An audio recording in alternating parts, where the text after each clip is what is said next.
할렐루야. 살아계신 하나님을 찬양합니다. 주님의 은혜와 평강이 오늘도 온 예배자들에게 충만할 줄 믿습니다. 우리 다 같이 일어서셔서 거룩한 오순절 13번째 주간 앞에 함께 머리 숙여 기도하심으로 나아가기를 원합니다. 내가 진심으로 주께 감사하며 신들 앞에서 주께 찬송하리이다. 내가 주의 성전을 향하여 예배하며 주의 인자하심과 성실하심으로 말미암아 주의 이름에 감사하오리니 이는 주께서 주의 말씀을 주의 모든 이름보다 높게 하셨음이니라. 내가 환난 중에 다닐지라도 주께서 나를 살아나게 하시고 주의 손을 펴사 내 원수들의 분노를 막으시며 주의 오른손이 나를 구원하시리이다. 여호와께서 나를 위하여 보상해 주시리로다. 여호와여, 주의 인자하심이 영원하오니 주의 손으로 지으신 것을 버리지 마옵소서. 아멘.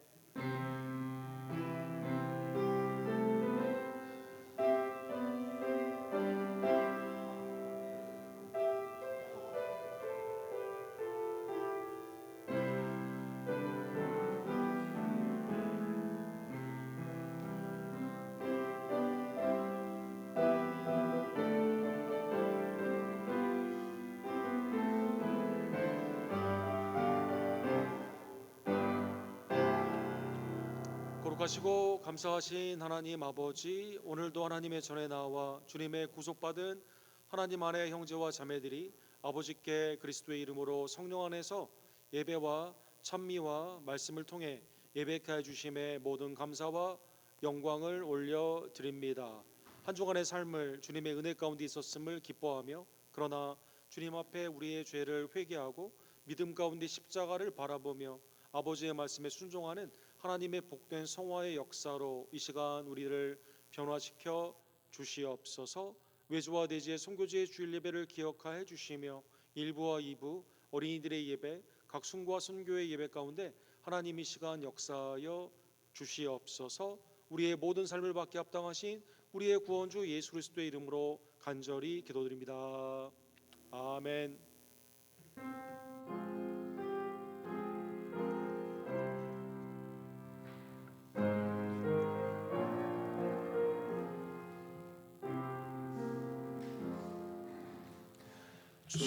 우리 하나님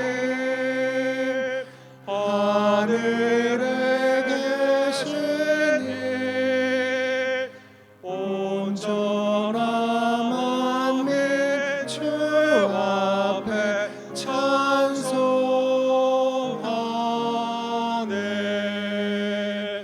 이 천지 만물도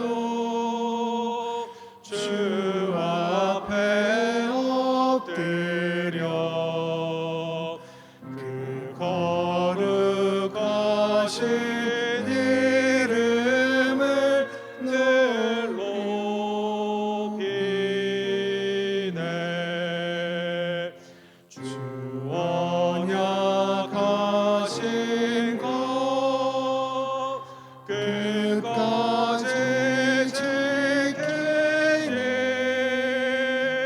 저 하늘 나라 향하여 곧 가리라. 주 얼굴 배울 때 내 마음이 기쁘고 영원히 주의 영광을 찬양하리.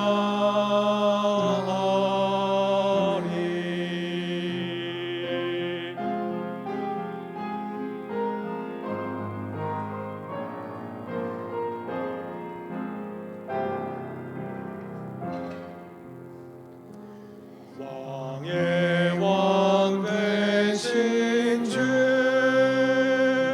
이 하늘에 계시니 이 세상 죄악에 계신 그 주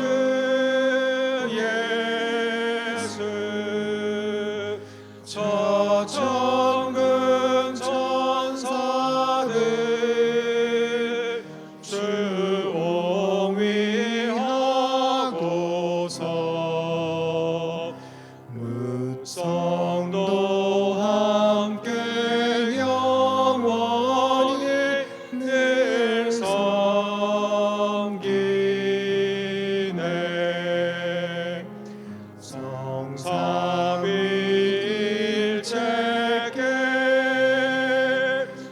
승리한 무리를 다 기쁜 소리 높여서 감사드려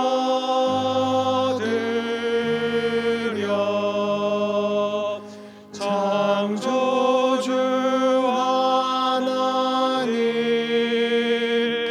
내 주님 되시니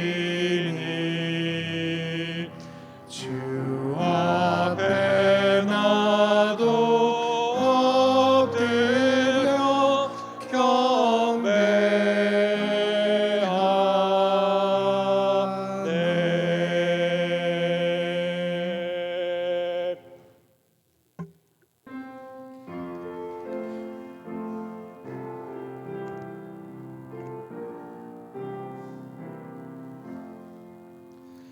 이 몸의 소망 무언가 우리 주 예수뿐일세.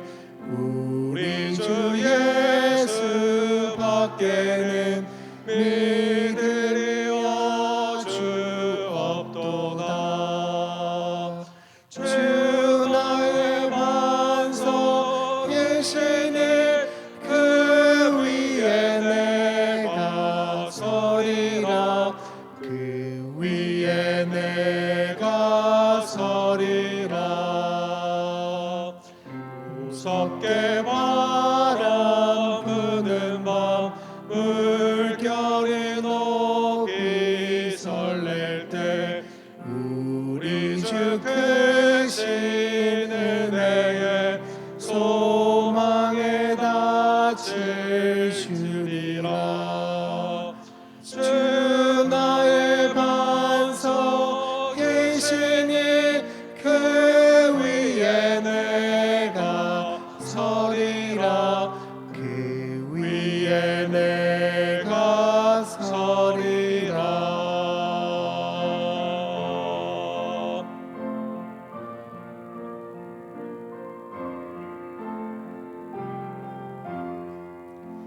세상에 믿던 모든 것 끊어질 그날 되어도 구주의 언약 밉사와 내 소망 더욱 크리라.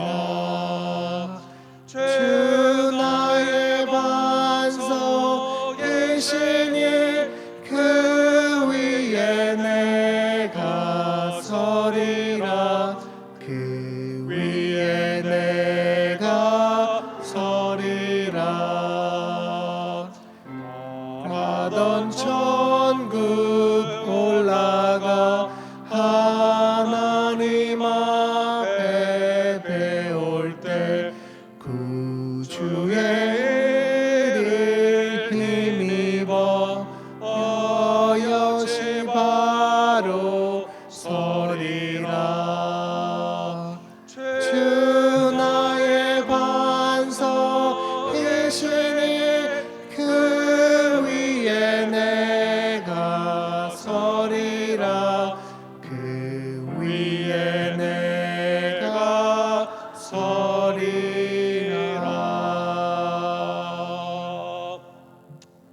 한 주간의 삶을 뒤돌아보며 하나님께서는 은혜와 평강으로 그리스도로 말미암아 우리를 친히 날마다 인도하여 주시지만 그러나 우리는 여전히 내 심령과 입술과 행함 가운데 육신의 정욕과 안목의 정욕과 이생의 자랑을 따라 살 때가 얼마나 많이 있던지요.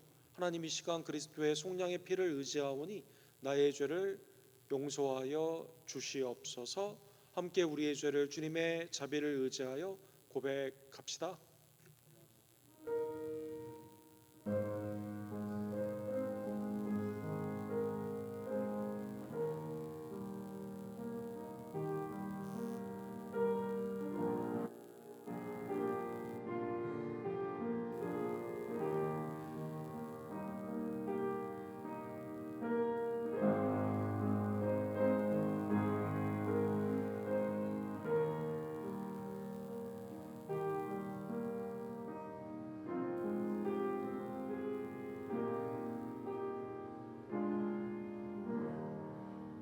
사랑하는 성도 여러분, 아버지께서 그리스도로 말미암아 우리의 모든 죄를 사하여 주셨습니다. 죄사함의 기쁨과 감사함으로 이 시간 우리의 신앙을 사도신경으로 주께 함께 고백합시다. 전능하사 천지를 만드신 하나님 아버지를 내가 믿사오며 그의 외아들 우리 주 예수 그리스도를 믿사오니 이는 성령으로 잉태하사 동정녀 마리에게 나으시고 본디오 빌라도에게 고난을 받으사 십자가에 못 박혀 죽으시고 상사한 지 3날 만에 죽은 자 가운데서 다시 살아나시며 하늘에 오르사 전능하신 하나님 우편에 앉아 계시다가 저로로서 산자와 죽은 자를 심판하러 오시리라. 성령을 믿사오며 거룩한 공예와 성도와 서로 교통하는 것과 죄를 사하여 주시는 것과 몸이 다시 사는 것과 영원히 사는 것을 믿사옵나이다. 아멘.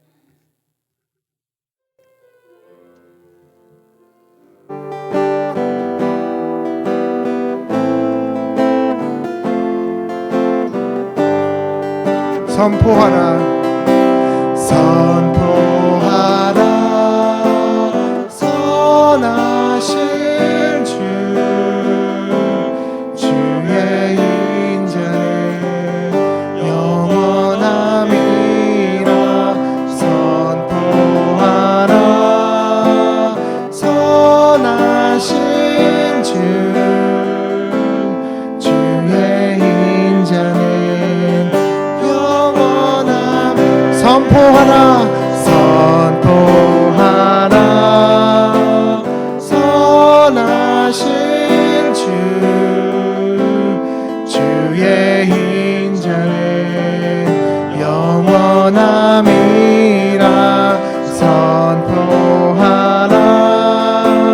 선하신 주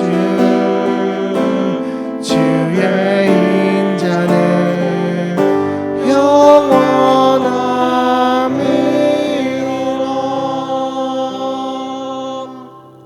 아멘. 자리에 앉아 주실 때 김덕자 권사님께서 우리를 위해서 기도해 주시고 이샤론 집사님께서 하나님의 말씀을 대독해 주시겠습니다.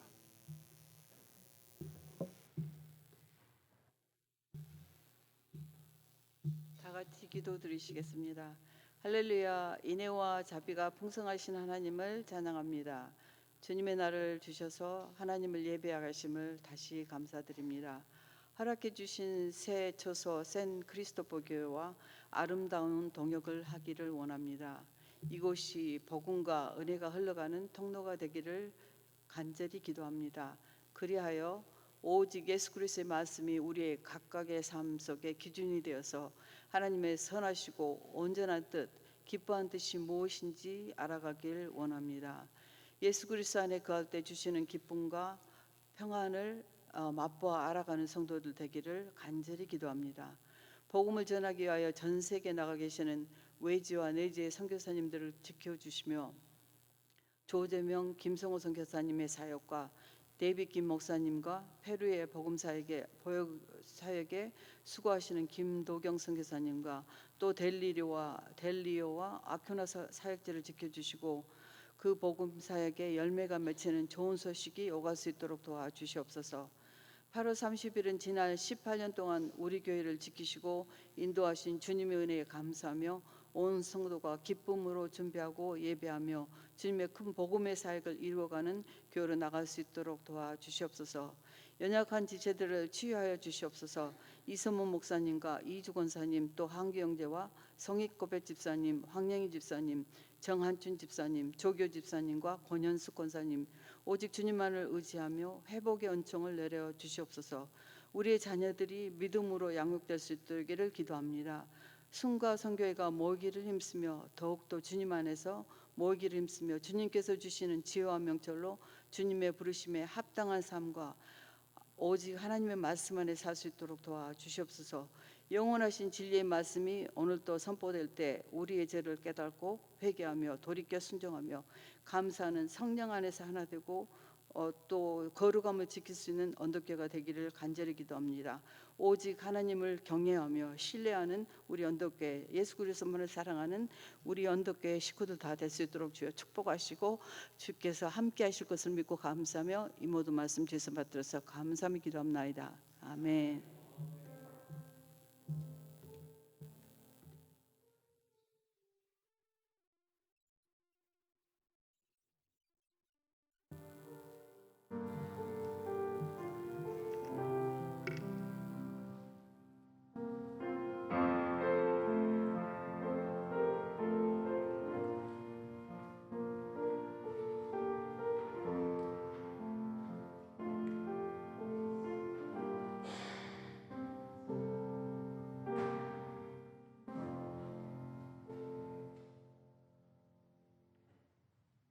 성경 말씀은 마태복음 15장 32절에서 39절까지 봉독하겠습니다. 예수께서 제자들을 불러 이르시되 내가 무리를 불쌍히 여기노라. 그들이 나와 함께 있는지 이미 사흘임에 먹을 것이 없도다. 길에서 기진할까 하여 굶겨 보내지 못하겠노라. 제자들이 이르되 광야에 있어 우리가 어디서 이런 무리가 배부를 만큼 떡을 얻으리이까. 예수께서 이르시되 너에게 떡이 몇 개나 있느냐 이르되 7개와 작은 생선 2마리가 있나이다 하거늘 예수께서 무리에게 명하사 땅에 앉게 하시고 떡 7개와 그 생선을 가지사 축사하시고 떼어 제자들에게 주시니 제자들이 무리에게 주매 다 배불리 먹고 남은 조각을 7광주리에 차게 거두었으며 먹은 자는 여자와 어린이 외에 4,000명이었더라. 예수께서 무리를 흩어 보내시고 배에 오르사 마가단 지경으로 가시니라. 아멘.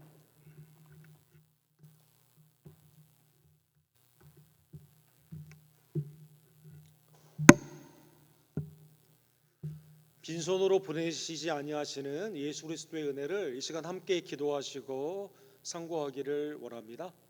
거룩하시고 감사하신 하나님 아버지, 오늘도 하나님의 절대 진리의 말씀으로 우리의 마음을 살펴주시며 죄에서 돌이키는 회개와 주님의 신령한 그 말씀 앞에 그리스도를 의지하는 믿음과 성령 안에서 말씀을 기억하고 행하며 증거하는 복된 변화의 역사로 주님 이 시간 임하여 주시옵소서.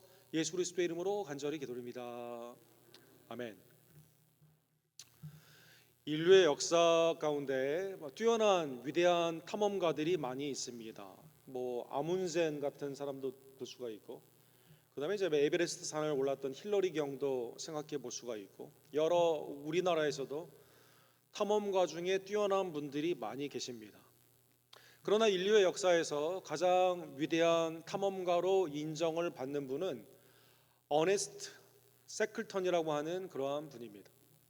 이 영국 당시의 제국에 국가의 지원을 받아가지고 당시에 말하는 남극을 횡단을 하는 남극 탐험에 국가의 지원으로 영국의 여왕과 브리티시 엠파이어 당시 영국 제국의 영광을 위하여 이 중요한 탐험을 시작하게 되었습니다.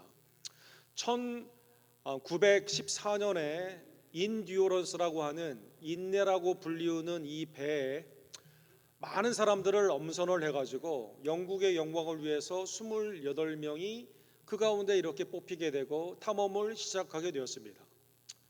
탐험을 시작한 인듀어런스호는 그러나 6개월 만에 바로 조난을 당하게 되었습니다.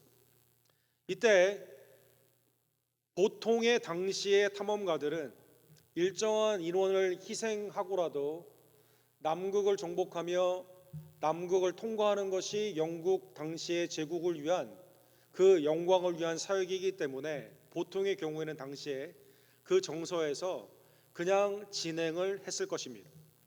그런데 이 어네스트 쉐클턴이 왜 위대한 탐험가라고 불리우냐면 항로를 조절을 하게 됩니다. 항로를 조절하는 그 이유가 이제 우리의 목표는 더 이상 남극 횡단 탐험하는 것이 목적이 아니라 영국의 영광을 위해서 하는 것이 아니라 모든 사람이 살아남고 모든 사람이 무사히 귀국하는 것이다라는 그 항로로 조절을 하게 됩니다. 그리고 그 가운데 2년의 겨울을 남극에서 나게 되고 1917년도에 처음에 출발했던 28명 모두가 한 사람의 희생도 없이 성공적으로 영국에 귀향을 하게 되었습니다. 쉐클턴의 가장 중요한 인생의 탐험의 목적은 영국의 영광도 아니고 여왕의 존귀도 아니고 대원들의 생명이 가장 중요했던 것입니다. 그래서 1917년 이후의 모든 탐험에 하나의 획이 바뀌어지게 되었습니다.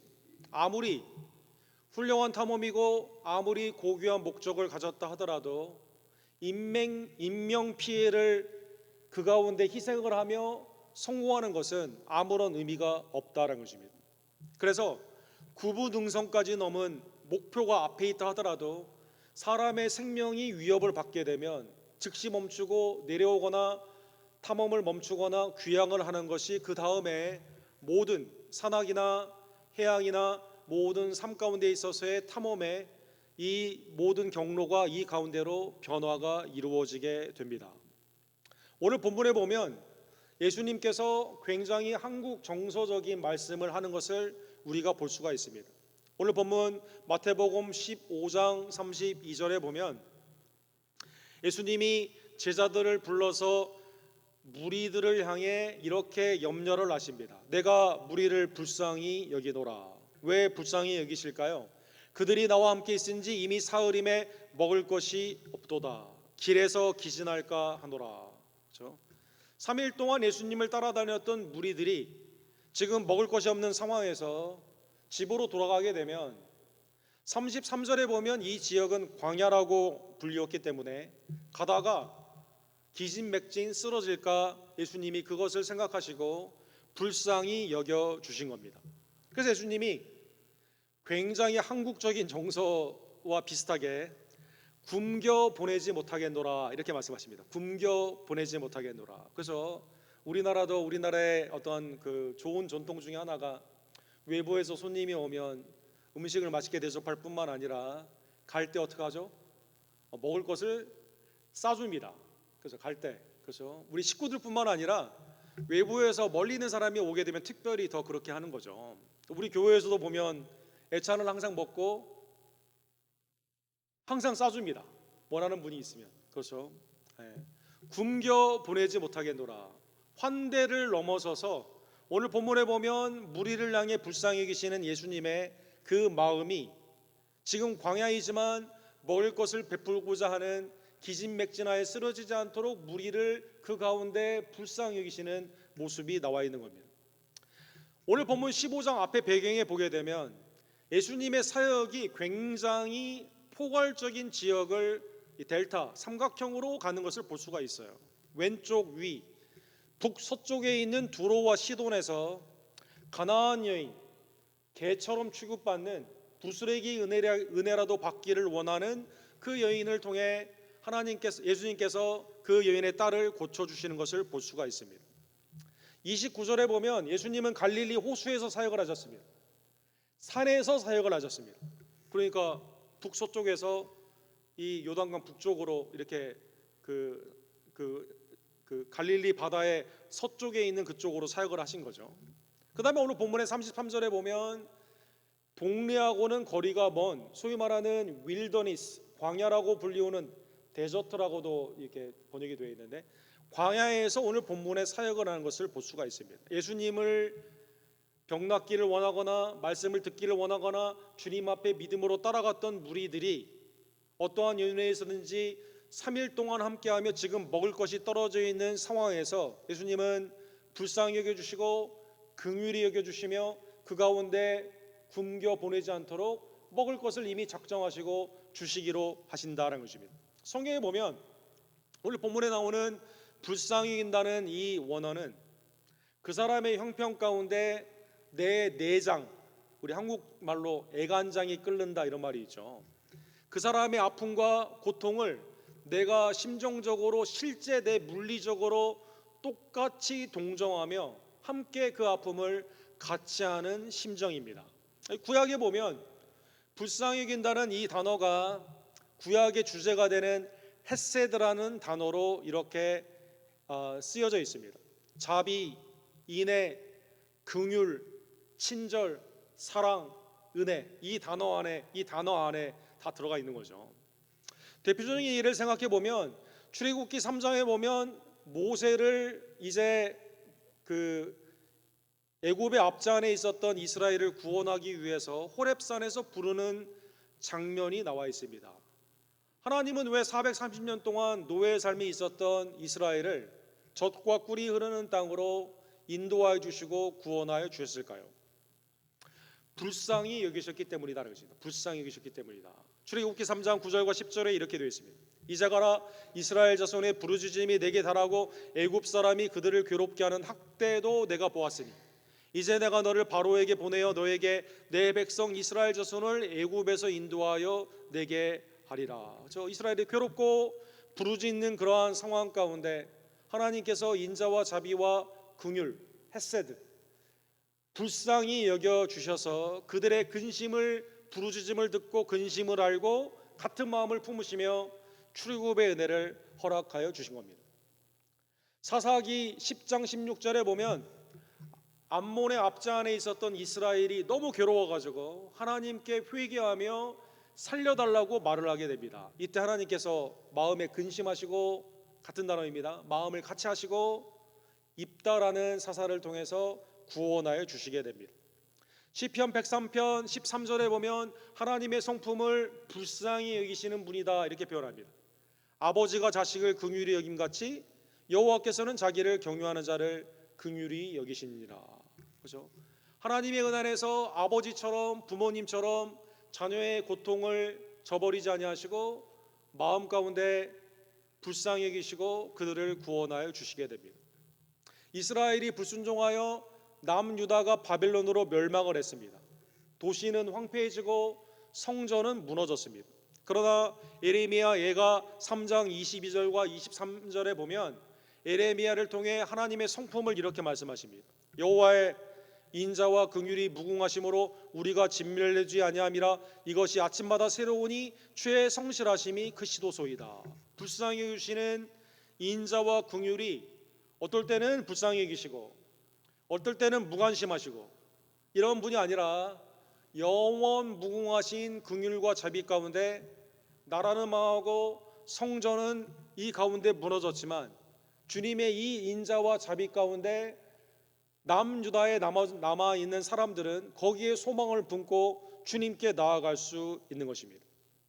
예수님도 하나님의 아들 성자, 예수님도 하나님의 성품 가운데 당시 복음서에 보게 되면 동일한 마음, 불쌍히 여기심으로 모든 무리를 필요한 것들을 공급하여 주시며 구원하신 것을 볼 수가 있습니다.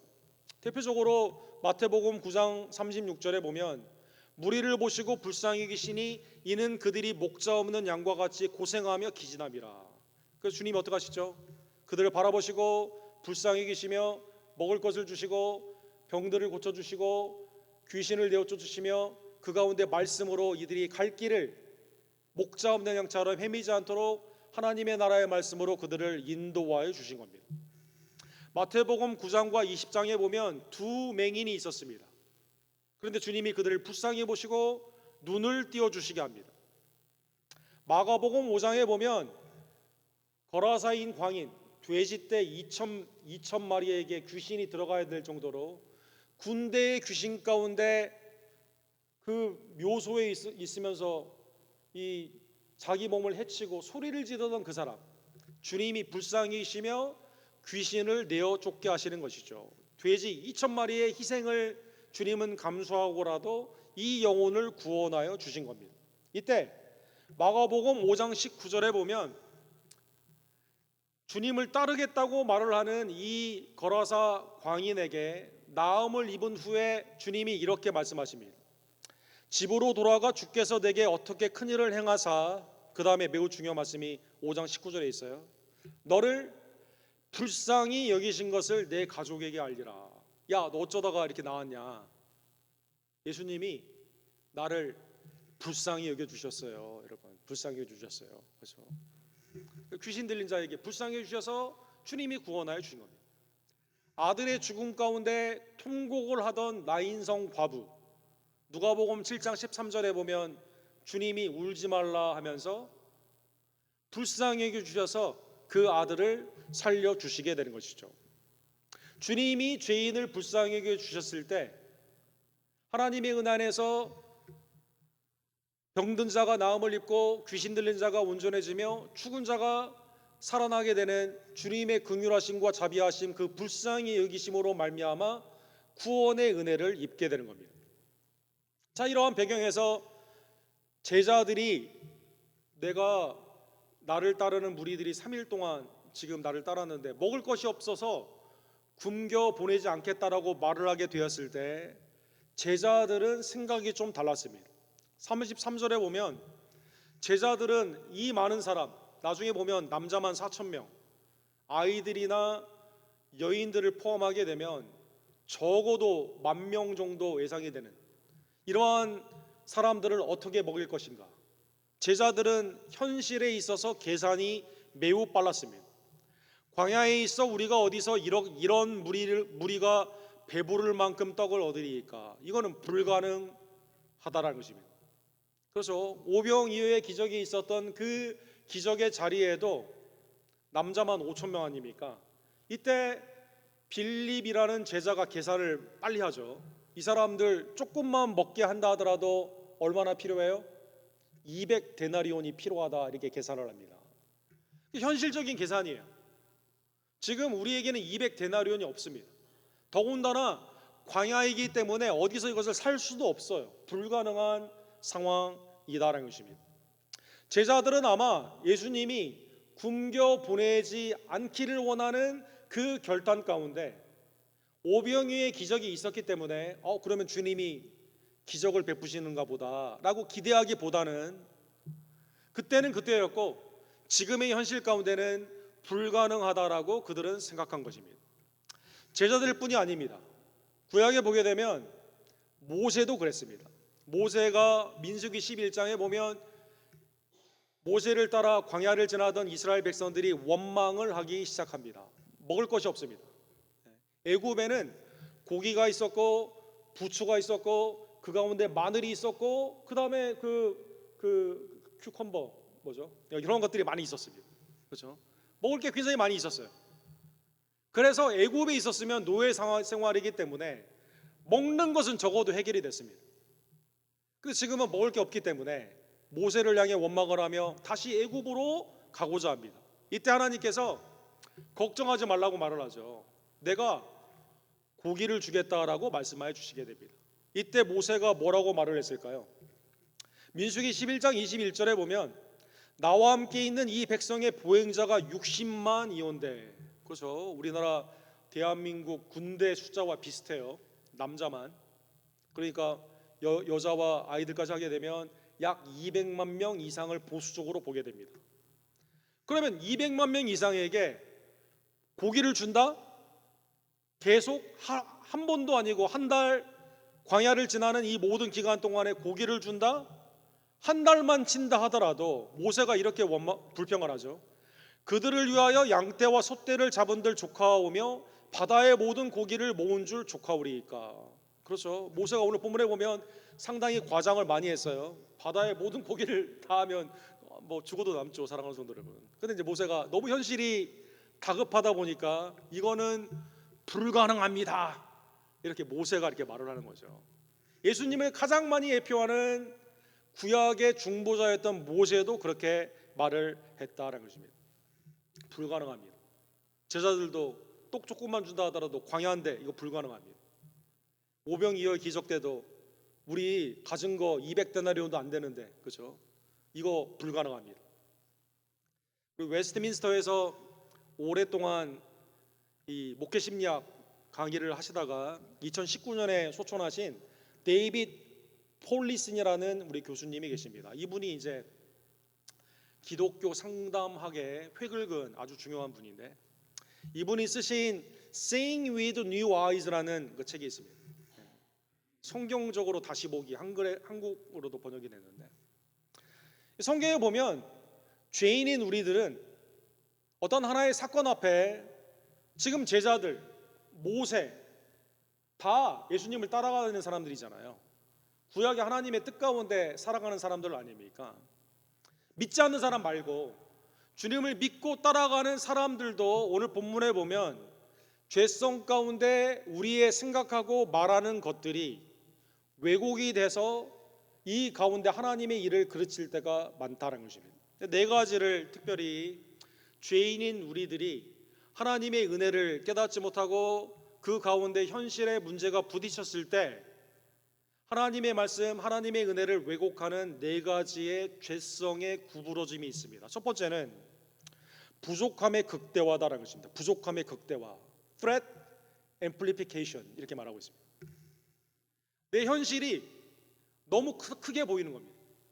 현실보다 훨씬 더 크게 해석을 하는 겁니다. 예를 들어 이스라엘이 가나안 땅을 이제 들어가게 되었을 때 12명의 그 스파이들을 보내게 되죠. 갈렙과 여호수아 외에는 10명의 정탐꾼들이 다 하나같이 부정적으로 말을 합니다. 어떻게 말을 하죠?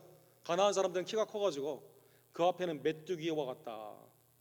아무리 사람이 커도 그 앞에 메뚜기, 사람의 신장, 보통 신장과 메뚜기는 20대 1, 25대 1인데 이건 말도 안 되는 거거든요. 가나안의 성은 하늘을 닿는다라고 말을 했습니다. 이게 다 거짓말입니다. 왜곡, 과대 포장. 그런데 우리는 그에 비해 아무것도 아니다. 우리의 위협과 우리의 부족함을 극대화시킨다는 것입니다. 그래서 가나안 땅은 우리가 못 들어간다는 것입니다. 우리는 못한다는 것입니다. 못함. 두 번째, 결핍 중심의 사고를 우리는 한다는 것입니다. Deficit thinking이다 이렇게 말하고 있습니다. 결핍. 나에게는 이 능력도 없고 돈도 없고 이거를 이길 수 있는 힘도 없습니다. 그렇죠? 시간도 없습니다. 이거는 어쩔 수가 없습니다. 내 개인의 삶 가운데 없는 것에 이것도 없고 저것도 없고 저것도 없다. 여기에만 집중적으로 관심을 두게 되는 겁니다. 우리 집에는, 우리의 기업에는, 우리의 교회에는 뭣도 없고 뭣도 없고 뭣도 없고 뭣도 없고 안 돼. 그래서 없음에 초점을 두는 겁니다. 세 번째는 recency, 그러니까 최근에 가장 일어난 일 가운데만 생각이 집중이 됩니다. 그래서 과거에 있었던 은혜를 망각을 하게 됩니다. recency effect라고 말을 합니다. 아니 얼마 전에 오병이의 기적이 있었거든요. 그때 주님으로 말미암아 먹고 남음이 있었고 12광줄이나 다 남게 되지 않았습니까? 그리고 지금은 그때는 오병이어 아이의 점심이에요. 근데 지금은 7병이어 빵이 2개나 더 있습니다. 그리고 그때는 5,000명이었고 지금은 4,000명입니다. 그러니까 통계적으로 보더라도 어제나 오늘이나 영원토록 동일하신 예수 그리스도의 능력, 주님이 지금 같이 있기 때문에 비슷한 상황이고 오히려 더 좋은 조건이기 때문에 당연히 주님을 따라가는 믿음의 백성들이라면 이거 염려할 필요가 없습니다. 그러나 그때는 맞았고 지금은 틀립니다. 그때는 그때이지만 어떻게 하나님의 은혜로 됐지만 지금의 현실의 이 문제는 우리가 극복할 수 없다는 것입니다. 네 번째가 가장 심각한 우리의 모습이죠. Self reliance, 내 자신을 의존하는 죄의 본능이 있습니다. 사랑하는 성도 여러분, 만약에 그 제자 중에 한 명이 밀리어네어나 빌리어네라고 생각해 보십시오. 야, 내가 돈 줄 테니까 가서 먹으라고 그래. 아마 그 사람이 그렇게 말을 했다면, 자기가 그런 능력이 있는 줄로 생각을 한다면, 이 문제 아무것도 아니야 라고 하게 된다면 그 사람은 주님을 믿지 않을 겁니다. 그렇죠? 당연히 그 문제를 자기가 해결했기 때문에 교만 가운데 있을 것입니다. 반대로 제자들이 이걸 능력을 내 스스로 해결할 수가 없거든요. 그러니까 지금 어떻게 봅니까? 예수님을 의지하지 않고 내 능력을 보니까 너무 초라하거든요.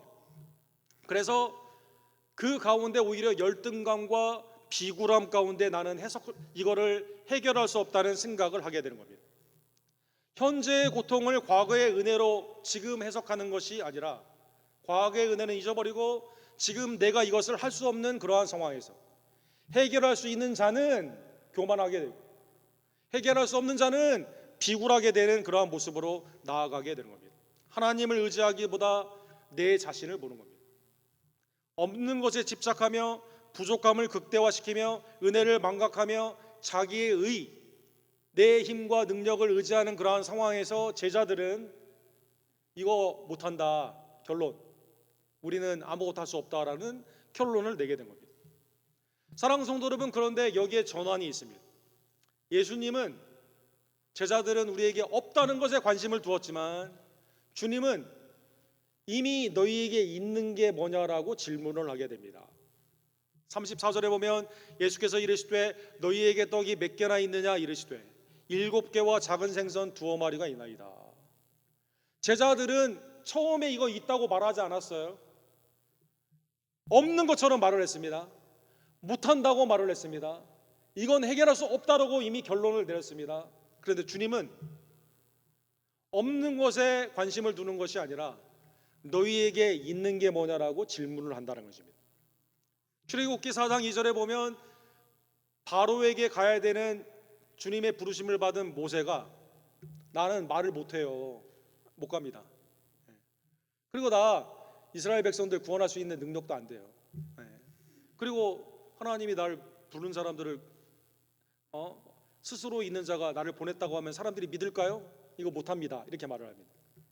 이때 하나님이 모세에게 묻죠. 출애굽기 4장 2절에 보면 여호와께서 그에게 이르시되 내 손에 있는 것이 무엇이냐 이렇게 묻습니다. 사랑하는 분들, 모세는 내가 할 수 없는 능력 없어요 못해요 이렇게 말을 하는데 주님은 야 네 손에 있는 게 뭐냐?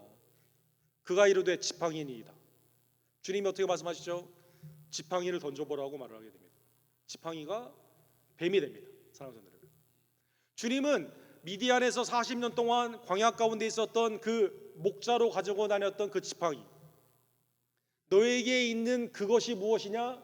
그거를 통해 주님은 역사하기를 원하셨다는 것입니다. 그래서 여러분 바로에 가게 되었을 때 지팡이를 던지죠. 이 바로의 술객들도 뱀이 되게 하지만 모세의 지팡이에 그 뱀이 다 그걸 먹지 않습니까? 하나님이 이 일을 통해 모세에게 뭘 알려주기를 원해요? 나는 없고 나는 못한다는 것에 집중하는 것이 아니라 하나님께 붙잡힘이 되게 되면 내게 있는 것이 하나님 앞에 귀히 쓰임이 받는다는 것을 모세를 통해 깨닫기를 원하셨다는 것입니다. 오늘 본문에도 제자들도 마찬가지입니다. 없는 것이 아니라 질병이어가 있음을 주님께서 각인을 시키고 그게 주님 앞에 붙잡히게 되었을 때 얼마나 크게 역사하시는지를 주님은 깨닫기를 원하셨다는 것입니다. 그리고 주님은 35절과 36절에 보면 질병이어 매우 작은 건데 이것을 주님은 받으십니다. 그리고 오늘 본문 36절에 보면 매우 초라한 이것을 주님은 하나님께 감사 기도하십니다. 한글 성경에는 축사했다라고 나와 있어요. 여러분, 식사 기도하는 것처럼 하나님께 감사한 겁니다. 아니 이거 아무것도 아닌데 앞에 지금 남자만 4,000명인데. 그리고 주님은 그것을 떼십니다. 그리고 제자들을 통해 무리에게 주십니다. 사랑하는 성도 여러분, 가지시고 축사하시고 떼시며 제자들을 통해 무리에게 주님은 주셨다는 것입니다. 사랑하는 성도 여러분, 질병이어가 주님의 손에 붙잡히게 되었을 때 어떤 일이 일어나게 되었을까요? 37절과 38절에 보면 조금만 그냥 입에 시장기만 가시는 것이 아니라 다 배불리 먹었다라고 나와 있습니다. 다 배불리 먹었다. 겨우 간당간당하게, 여러분 HB나 코스코에 가게 되면 샘플 스테이션, 그냥 그거 하나 먹는 게 참 재밌어요. 그죠? 맛있기도 하고. 근데 먹으면 좀 많이 주시지 좀. 두 번째 가기가 참 미안해. 이거 안 사면 안 될 것 같은. 그래서 한번 쭉 둘러보고 다시 갑니다. 앞에 계신 분이 바뀌었나 안 바뀌었나 보고, 바뀌었으면 또 한번 달라고 말합니다. 그런 게 아니라 사랑하는 여러분, 오늘 본문에 보면 다 배불리 먹었다는 것입니다. 다 배불리 먹었을 뿐만 아니라 오늘 본문에 보면 남은 조각을 7 광주리에 차게 거두었다. 광주리에 7 광주리에 조금씩 담은 게 아니라 거기도 꽉 찼어요, 여러분. 그리고 먹은 자는 여자와 어린이 외 4,000명이었더라. 그죠? 당시에 남자만 계수하는 그런 것 가운데 하나님의 은혜 안에서 이렇게 많은 사람들이 그리스도의 은혜로 말미암아 질병이어가 주님 앞에 드림이 되고 주님이 그 가운데 감사하고 떼어 주심으로 말미암아 하나님의 은혜 안에서 만족함이 있는 놀라운 역사가 일어나게 된 겁니다. 사랑하는 성도 여러분, 구약에도 비슷한 사건이 있습니다. 열왕기하 4장 42절에서 44절에 보면 엘리사를 따라다니던 선지생 100명이 있었는데 먹을 것이 없습니다. 그런데 한 사람이 이렇게 와가지고 말을 하는 거죠. 한 사람이 바알 살리사에서 와서 처음 만든 떡 곧 보리떡 20개와 또 자료에 남은 채소를 하나님의 사람에 드렸다. 이렇게 나와 있습니다. 자기 먹어도 좀 부족한 거예요, 이 정도면. 그런데 엘리사에게 주니까 엘리사가 이렇게 말합니다. 이거 나누어 줘라 말을 합니다. 하나님의 말씀이 먹고 남음이 있다라고 말씀하였다라고 말씀해 주십니다. 그 말씀을 의지하여 나누어 주게 됩니다. 44절에 보면 그가 그들 앞에 주었더니 여호와께서 말씀하신 대로 먹고 남았더라. 인간으로는 상상할 수 없는 우리는, 그렇죠? 프렛을, 위협을, 이거를 앰플리피케이션, 극대화시키는데, 예수님은 우리가 드린 이 작은 것을 멀티플리케이션, 이거를 극대화시켜서 모든 사람이 먹고 남은 뿐만 아니라 만족하고 하나님의 은혜 안에서 생명을 누리는 놀라운 축복 가운데, 오늘 본문에 보면 다 사람들이 기쁘게 자기 집으로 간 거예요. 주님은 마가다니라는 곳에 또 가서 사역을 하십니다. 하나님의 은혜에서 넘치는 공급으로 함께하여 주신 겁니다. 사랑하는 성도 여러분, 오늘 본문은 예수 그리스도가 하나님의 아들로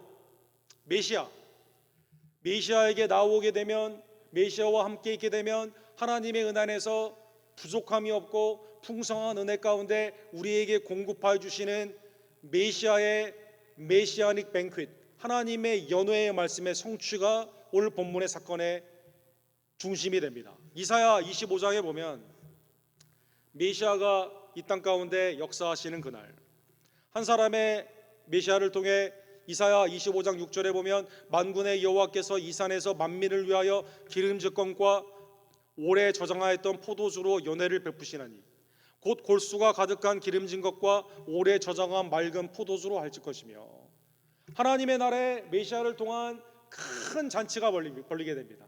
유대인만 오는 게 아니에요. All nation, 만민이 이 가운데 참여를 하게 됩니다. 전에는 유대인만, 아브라함과 이삭과 야곱의 혈육의 사람들만 하나님의 이 잔치에 참여하는 걸로 착각을 했습니다. 구약은 이스라엘의 역사만 나타내는 줄 알았습니다. 바리새인들은 그렇게 생각했어요. 그러나 구약에 그렇게 말하지 않습니다. 만민이 주님의 은혜의 잔치에 참여를 하게 됩니다. 이 메시아로 말미암아 이방을 덮었던 덮개가 열리게 됩니다.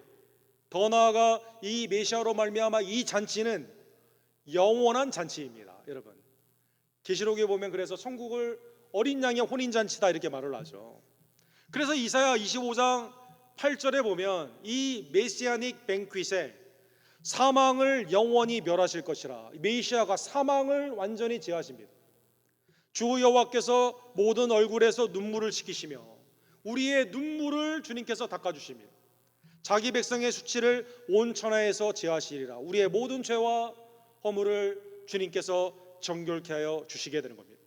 사랑하는 성도 여러분, 오늘 본문에 예수님께서는 이 무리들에게 먹을 것만 주신 게 아닙니다. 자기의 몸을, 자기의 피를 이 하나님을 믿는 그리스도를 따라가는 자들에게 모두 허락하여 주신 겁니다. 사랑하는 성도 여러분, 요한복음 6장에 보면 예수님은 나는 생명의 떡이다 라고 말씀하여 주십니다. 나에게 오는 자는 결코 줄이지 아니할 것이요 나를 믿는 자는 영원히 목마르지 아니하리라.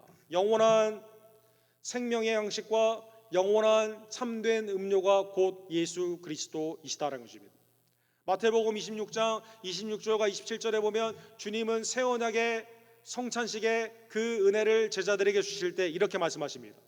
그들이 먹을 때 예수께서 떡을 가지사 축복하시고 떼어 제자들에게 주시며, 오늘 본문에 나오는 동사 네 가지가 똑같이 나와 있습니다. 떡을 가지시고 하나님께 감사했어요. 그리고 브레이크 떼십니다. 제자들에게 주십니다. 받아 먹어라, 이것은 내 몸이니라. 그리고 주님은 잔을 가지시고 새 언약의 죄 사함의 피를 그들에게 허락하여 주신 겁니다.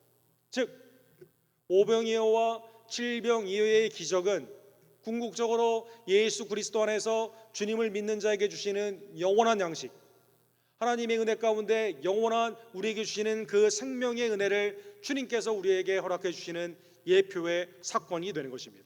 오늘 본문의 말씀을 깨달으며 두 가지를 적용해 보기를 원합니다.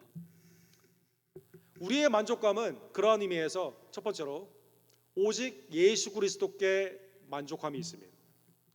세상의 어디에서도 영원한 양식을 줄 수가 없어요. 받을 수가 없습니다. 나의 정욕 가운데 내가 아무리 이 세상에 헌신을 많이 한다 하더라도 영원한 하나님의 은혜의 구원을 받을 수가 없습니다. 고린도전서 4장 7절에 보면 고린도 교회를 향해 바울 사도가 이렇게 말씀하십니다. 누가 너를 남달리 구별하였느냐? 내게 있는 것 중에 받지 아니한 것이 무엇이냐? 내가 받았은즉 어찌하여 받지 아니한 것 같이 자랑하느냐. 그렇죠. 고린도 교회 문제는 뭐였습니까? 당시에 그 에프로다일이라고 하는 이 비너스 여신을 섬기면서 거기에 복음이 들어가 주님을 섬기는 그 과정 가운데 사람들이 옛날에 비너스 섬기던 그런 것과 생각이 비슷했어요. 라인을 잘 잡아야 돼요. 바울파냐, 베드로파냐, 아볼로파냐, 예수파냐, 라인을 잘 잡아야 됩니다. 내가 열심히 헌신을 해야 에프로다일이 여신이 나에게 윙크를 해줍니다. 여러분,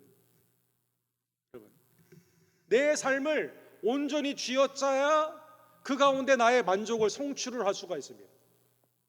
그래서 고린도 교회 하나님이 모든 것을 허락하여 주셨는데 이 옛날에 옛 습관을 버리지 못한 사람들이 어떻게 생각을 하냐면 이거 하나님이 내게 주신 거 아니야, 내가 쟁취한 거야, 이렇게 말합니다. 받았는데 받지 않은 것처럼 내가 이 사람한테 줬는데 안 받았다고 하는 거예요. 중간에 배달 사고가 있었어요. 분명히 줬는데 안 받았다고 하는 겁니다. 사랑하는 성도 여러분, 내게 있는 것 중에 받지 아니한 것이 무엇이냐? 사랑하는 성도 여러분, 예수님이 하나님의 신령한 그 모든 복을 우리에게 다 주셨는데 우리가 나 이거 안 받았는데요, 이렇게 말하는 것과 같다는 것입니다. 사랑하는 성도 여러분, 예수 그리스도 안에서 하나님은 이미 여러분과 저에게, 믿는 여러분과 저에게 모든 것을 주셨습니다. 십자가를 통해 죄 사함의 은혜를 주셨습니다. 우리를 의롭다 칭하여 주셨습니다. 하나님의 자녀 삼아 주셨습니다. 거룩한 하나님의 소유된 백성으로 왕 같은 제사장으로 우리가 새로운 하나님의 은혜 가운데 살 수 있게 하여 주셨습니다. 우리 가운데 성령이 내주하십니다. 성령을 받았습니다. 부활과 영생을 받았습니다. 주님의 머리 대신 교회를 받았습니다. 부모님을 통해 이 땅 가운데 생명을 주신 것도 주님의 은혜입니다. 우리의 자녀들도 내 것이 아닙니다. 주님이 내게 주신 은혜입니다. 내가 하나님의 은혜 안에서 일을 할 수 있는 이 노동의 직장, 코의 호흡, 매일의 삶 가운데 하나님을 상고하며 믿음 가운데 살고 있는 이 믿음, 모두가 주님의 은혜로 받은 것이다라는 것입니다. 주님이 이 땅에 강림하실 때 여러분과 저는 주님과 같이 영화롭게 됩니다. 새하늘과 새 땅을 지금도 소망 중에 바라고 있습니다. 이 모든 것이 주님의 은혜이다라는 것입니다. 어리석은 부자처럼 추수가 풍성하여 이가 다 내 건데 잔뜩 쌓아놓고 내 영혼아 이제 쉬자. 얼마나 어리석은 삶입니까? 사랑하는 성도 여러분, 모두가 주님이 우리에게 주신 건데 어찌 받지 아니한 자처럼 자랑을 하느냐. 이 부분은 내가 한 거야, 내가 헌신했기 때문에 거기에 대한 하나님의 이 가운데 인풋과 아웃풋 가운데 내가 이만큼 했으니까 하나님이 나에게 주신 거야. 이거는 하나님과 관련 없는 삶이야. 이거는 내가 자수성가해가지고 이건 내가 획득한 거야. 아닙니다.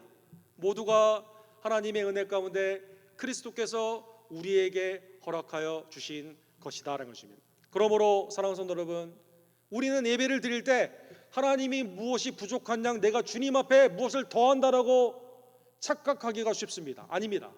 이미 주님이 나에게 주신 은혜를 기억하며 우리는 감사로 예배하는 것이다라는 것입니다.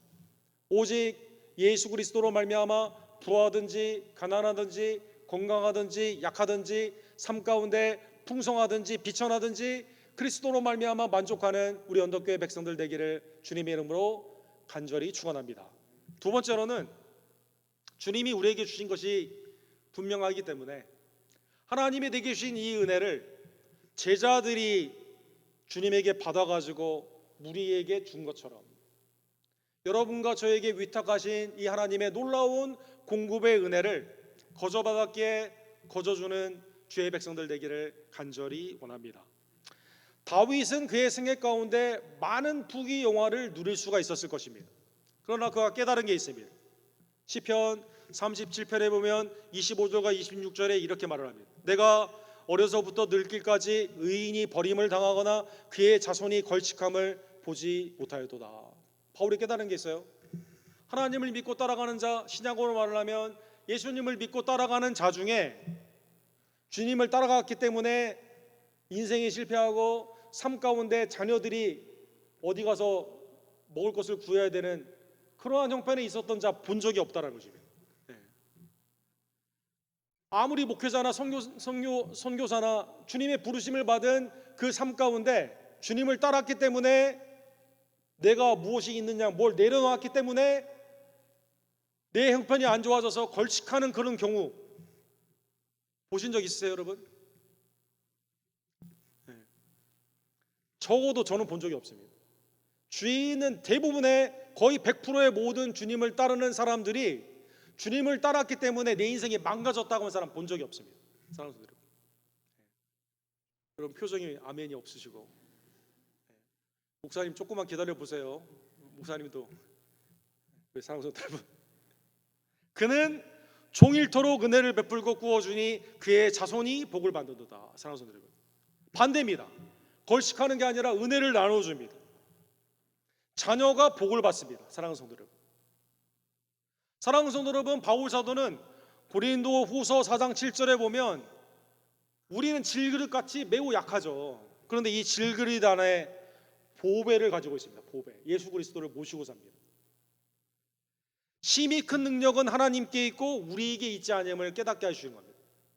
나는 약한데, 나는 형편 가운데 정말 살기가 어려울 정도로 어려운 형편인데 주님이 먹여주시고 입혀주시고 하나님의 은혜 가운데 가나안 땅, 젖과 꿀이 흐르는 땅으로 인도하여 주시는 겁니다. 40년의 광야의 인생처럼 험악한 삶을 살았던 것 같은데 옷이 헤어지지 않고 만나와 메추라기가 있고 신발이 헤어지지가 않은 겁니다. 사랑하는 성도 여러분, 그래서 사랑하는 성도 여러분, 예수님께서 거저받았기 때문에 거저주라 이렇게 말씀하십니다. 밀레도에서 에베소의 장로를 향해 마지막으로 사도행전 20장 35절에 보면 바울 사도가 마지막 고별 설교를 합니다. 근데 고별 설교의 맨 마지막이 어떻게 되어 있을까요? 예수님께서 친히 말씀하신 바, 바울 사도가 유일하게 예수님의 말씀 더블 코테이션으로 인용을 한 말씀입니다. 이렇게 말씀하십니다. 또 주 예수께서 친히 말씀하신 바 주는 것이 받는 것보다 복이 있다 하심을 기억해야 할지니라. 사랑하는 여러분, 하나님의 은혜 안에서 주는 게 기빙, 리시빙보다 훨씬 더 복이 있다는 것입니다. 왜? 주님이 이미 우리에게 복을 주셨기 때문에. 사랑하는 성도 여러분, 오늘 본문의 말씀을 통해 내 문제를 극대화시키고 나의 삶 가운데 없는 것 여기에 집중을 하고 과거의 은혜를 잊어버리고 이거 하나님 없이 내가 해결하려고 하는 우리의 모든 죄의 모든 죄성은 십자가에서 그리스도께서 해결해 주심을 다시 한번 깨달으며 이제 우리에게 필요한 모든 것을 이 땅과 영혼 가운데 이렇게 주신 하나님의 은혜를 기억하고 주님이 내게 거저 주신 것 하나님 앞에 거저 사람들에게 나누어 주는 하나님의 백성들 되기를 주님의 이름으로, 주는 것이 받는 것보다 복이 있는 하나님의 말씀이 우리의 삶 가운데 이루어지는 하나님의 교회 되기를 주님의 이름으로 간절히 축원합니다. 사랑과 자비가 풍성하신 하나님 아버지, 오늘 말씀을 통해 받으려는 번 하고 주님이 내게 주지 않은 것이 많은 양 없는 것에 집중을 하고 그 가운데 나의 문제는 극대화시키며 내 스스로 절망하거나 또는 이게 해결이 되었을 때 교만한 우리의 모습이 얼마나 오늘 본문의 그 제자들과 같은 모습은 아닌지요.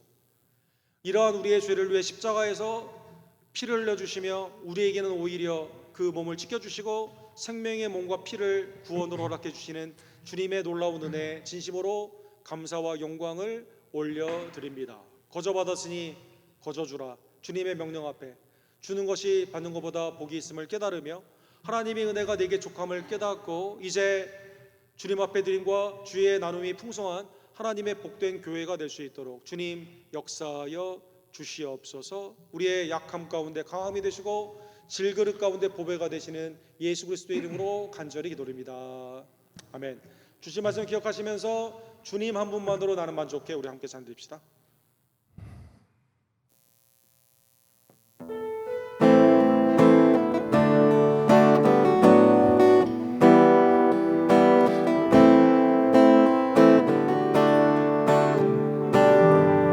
주님 한 분만, 주님 한 분만으로 나는 만족해. 나의 모든 것 대신 주님 찬양해. 나의 영원한 생명 크신 예수님 목소리 높여 찬양. 처음부터 찬양합니다. 주님 한 분만, 주님 한 분만으로 나는 만족해. 나의 모든 것 대신 주님 찬양해. 나의 영원한 생명 되신 예수님 목소리 높여 찬양해. 주님의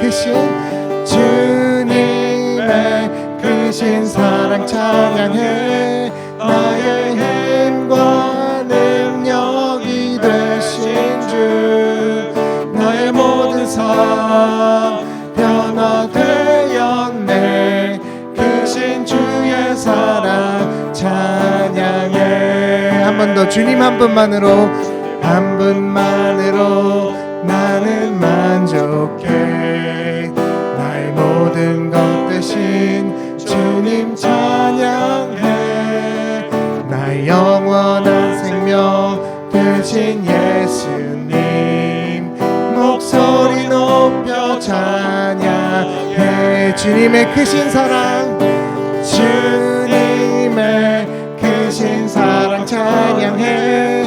나의 힘과 능력이 되신 주 나의 모든 삶 변화되었네.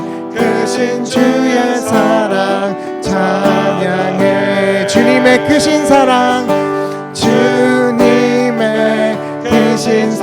찬양해. 나의 힘과 능력이 되신 주 나의 모든 삶 변화되었네.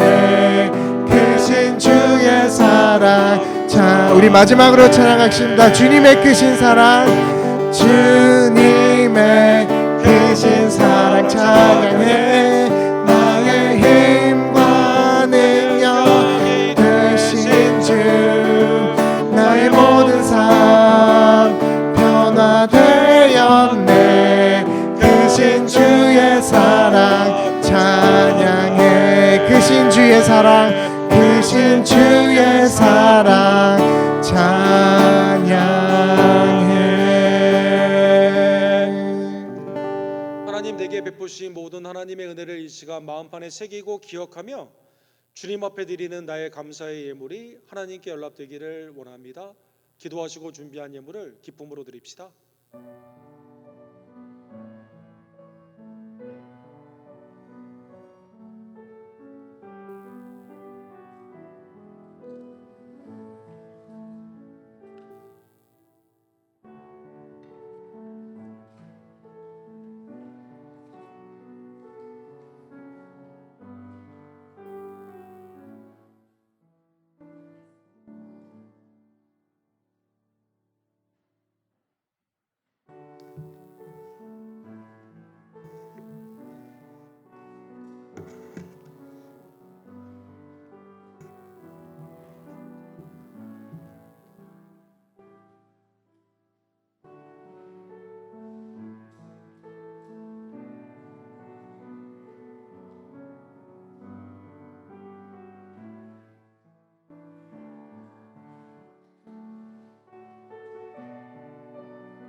우리 예배에 오신 모든 분들을 환영합니다. 우리 새벽기도회가 하박국과 스바냐의 말씀으로 우리 본당에서 진행이 됩니다. 여러분 기도에 참여해 주시기를 부탁을 드립니다. 다음 주 8월 30일은 우리 교회 설립 18주년이 되는 감사주일입니다. 지난 18년 동안 오직 은혜로 우리를 인도해 주시는 하나님께 영광을 돌리고 주위에 있는 분들 초대해 주시기를 부탁을 드리며, 특별히 다음 주에 우리 예찬 가운데 우리 세인 크리스토 교회 성도님들을 초대했는데 오시는 분들을 기쁨으로 환대해 주시고 함께 그리스도께 감사하는 복된 시간 되기를 원합니다. 우리 앞에 들어오시다 보면 세인 크리스토 교회 옆에 교회 배너 간판에 배너가 이렇게 지난주에 설치를 했습니다. 그래서 우리 수고해 주신 귀회 자매님에게 감사를 드립니다. 우리 세인 앤드루에 있는 그 간판은 휴스턴 간판 조례에 의해서 그게 이제 보이지 않습니다, 여러분. 그래서 여러분 좀 안타깝지만 여러분 거기는 이제 간판이 없어요. 우리 간판은 여기입니다, 여러분. 간판 여러분 위에서 기도해 주기를 부탁을 드립니다. 9월에 우리 행사들 특별히 9월 13일 날 각 주일 예배와 순예배 시작하게 됩니다. 기억하시고 참여해 주시기를 부탁을 드립니다. 다른 광고들 우리 교회를 하나님의 성전으로 깨끗하게 정리정돈하고 쓰기를 원하고, 또 만약에 모임이 필요하신 분들은 미리 말씀해 주시면 저희가 모든 모임들이 순조롭게 할 수 있도록 하도록 하겠습니다. 오늘 새로 함께 예배를 드린 우리 형제분들 소개하도록 하겠습니다. 우리 준성 형제님께서 인도해 주셨는데 우리 유병준 형제님, 형준 형제님 두 분이 형제분인데 잠깐만 우리 일어서 주시면 우리 박수로 우리 환영하도록 하겠습니다. 환영합니다. 네.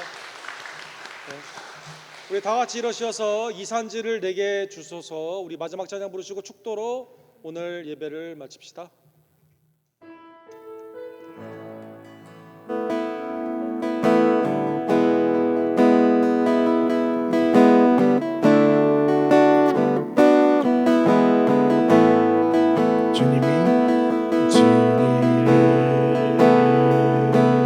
주신 땅으로 한 걸음씩 나아갈 때에 수많은 적들과 견고한 성이 나를 두렵게 하지만 주님은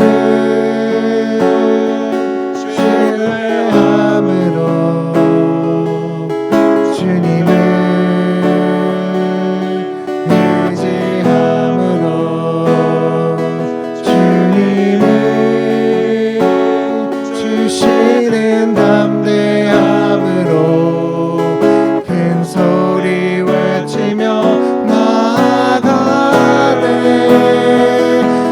이 산지를 내게 주소서. 그날에 주께서 말씀하신 이제 내가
영생의 피가 되시고 그것을 떼어 우리에게 기쁨으로 주신 우리의 유일한 구원주 예수 그리스도의 은혜와 아버지 하나님의 극진하신 사랑하심과 성령 하나님의 감동 감화하심이 우리에게 없는 것이 아닌 우리 안에 있는 나사렛 예수 그리스도의 이름으로 주님을 따라가며 주님의 복음을 증거하며 거저받았기에 거저주기를 원하는 은혜의 백성들, 우리 언덕교회 성도님들 머리 위에 지금부터 영원토록 함께 있을지어다.